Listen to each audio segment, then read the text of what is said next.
Amanda Morrell, Personal Finance Editor with interest.co.nz, and this is Taken Interest in Your KiwiSaver, brought to you in association with AMP. I'm joined today again by Chris Douglas, who is the co-head of research for Morningstar New Zealand. Welcome back, Chris.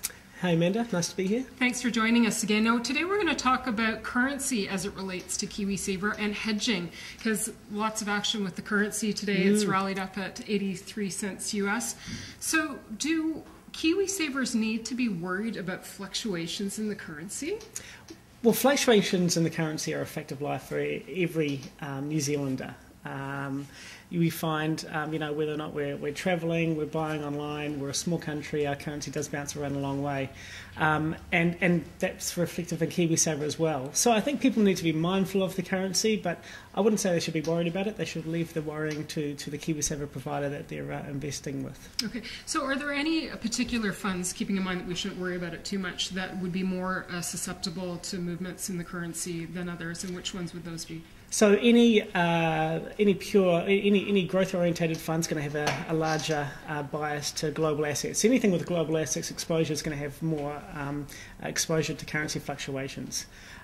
So if you've got a fund that's a pure 100% equity approach, global equity approach, and there's obviously a number of KiwiSaver funds in that regard, 100% growth-orientated approach as well. It might have some exposure to Australian, New Zealand and Australian companies, and definitely obviously global companies as well. Yep. They're going to have much more exposure to the foreign currencies, and by virtue of that, the currency risk that comes with it. Okay, so one of the things fund managers do to guard against some of the is hedging.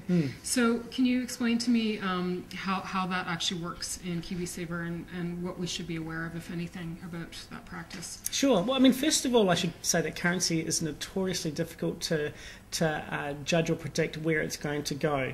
And it can fall away, it can rise quite steeply in different directions, and it doesn't always, go against what you'd think would be normal fundamentals. So it's important to understand that it's really difficult to judge and understand where the currencies go. So for that reason, a lot of KiwiSaver providers will actually have some sort of hedging process in their KiwiSaver schemes to hedge out any currency risk that comes with it. I know there's some who don't. In fact, I think Fisher Funds has a policy against hedging. Now, does that? Actually, no. Fisher Funds do some currency hedging. Yeah, they do. Yeah. No, they do, but they're very much only at the margins as well. So they will have some periods where they are unhedged and some periods where they are fully hedged or more hedged. But they do it within some of their funds and only at the margin. Okay. But it's really interesting at the moment when you think about where the Kiwi dollar is. So the Kiwi dollar is at some historical highs against a number of currencies, and it's continuing to push up. But we also know that it's looking pretty overvalued, and there's a number of different measures you can look at valuations across different currencies, but you can just look at purchasing parity and your relative pricing of goods and services in other countries versus what they are in New Zealand dollars.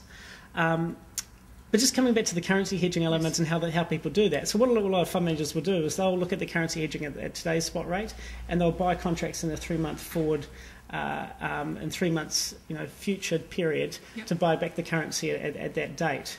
And any gains that will come in, they'll lock those in. Any losses, they'll also lock those in as well.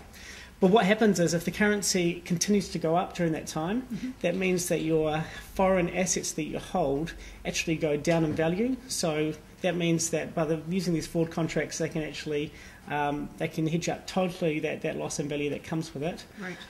Or part of it. And if the currency falls, then they have to actually pay back the hedging loss that comes with it. But because the currency's fallen, your offshore investments have actually gone up in value. Right. So that hedges out as well. Okay. So should you have great competence or confidence in the fund manager to be able to manage these risks?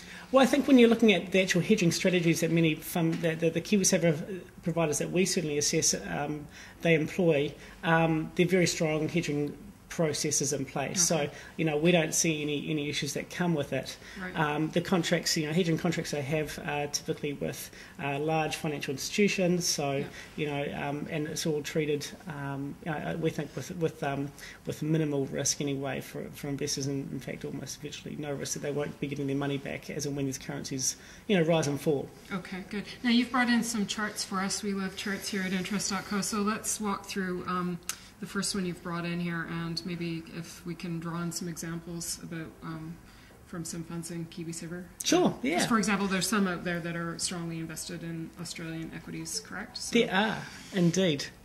So if we look at the Australian dollar versus the Kiwi dollar, and this is the first chart we've got here, and we go back to the 1970s, and it's really interesting when you take the historical perspective of the New Zealand dollar. You look back at the 70s when there was a bit of a commodities boom, which has been happening recently as well. New Zealand was also a huge exporter to Europe and to Great Britain. And so they were buying pretty much all our exports. And again, you're seeing, obviously China and parts of Asia starting to really replace them in that regard now. But if you look at the Australian dollar right now and how that's tracked from the 70s, you can see the average tends to be about 80 cents. Mm-hmm. It's fluctuated from a dollar. It's never actually got above parity. Yeah. But what you can see over the last 3 to 5 years is that the Kiwi dollar has been falling against the Australian dollar.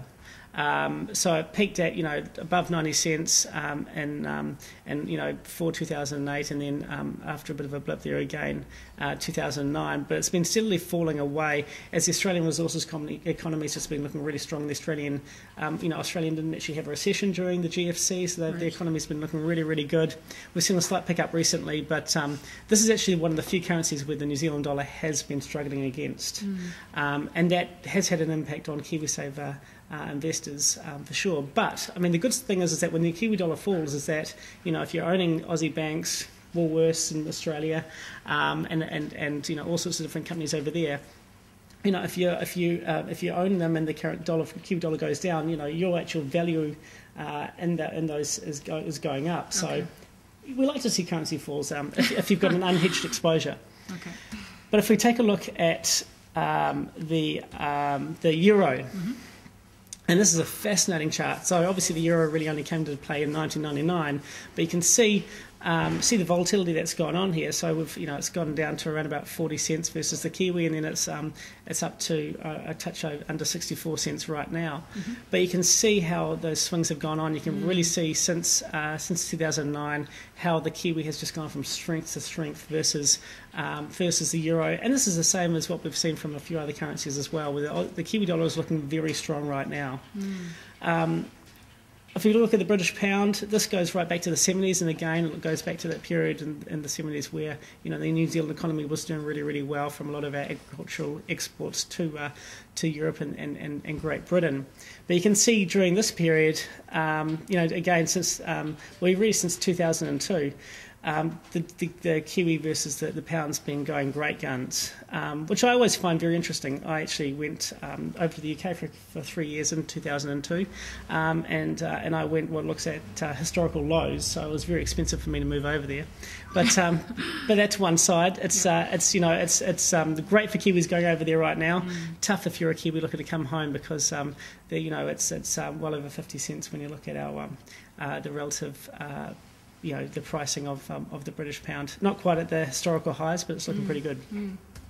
US dollar is the final one. And again, if you go back to the 70s, we looked very good. In fact, we were well and above parity, which a lot of people don't realise. That was for a very short period of time, and that currency came down very quickly to the start of the 80s. And it's always typically flirted in between, the 60 cent, 70 cent range. It's only really, again, in more recent time where we've seen it go above 80 cents. Versus the US dollar, and again, it just shows the strength of the New Zealand economy. We've had a lot of investors have been buying our 10-year government bonds because they have looked very attractive relative to other countries where you've got virtually zero interest rate regimes in place. Our commodities sector is going great. So soft commodities in particular I'm talking about here, but you look at the milk, Kiwi lamb, beef, and that being exported. More and more people looking to buy it and take advantage of that, and that's great for the New Zealand economy. Great. Well, lots of reasons to stay positive about New Zealand. I think so. Excellent. Chris Douglas, thanks very much for joining us again and shedding some light on the currency risk issue in KiwiSaver. I'm Amanda Morrell, Personal Finance Editor with Interest.co.nz, and this has been another issue of Take an Interest in Your KiwiSaver, brought to you in association with AMP.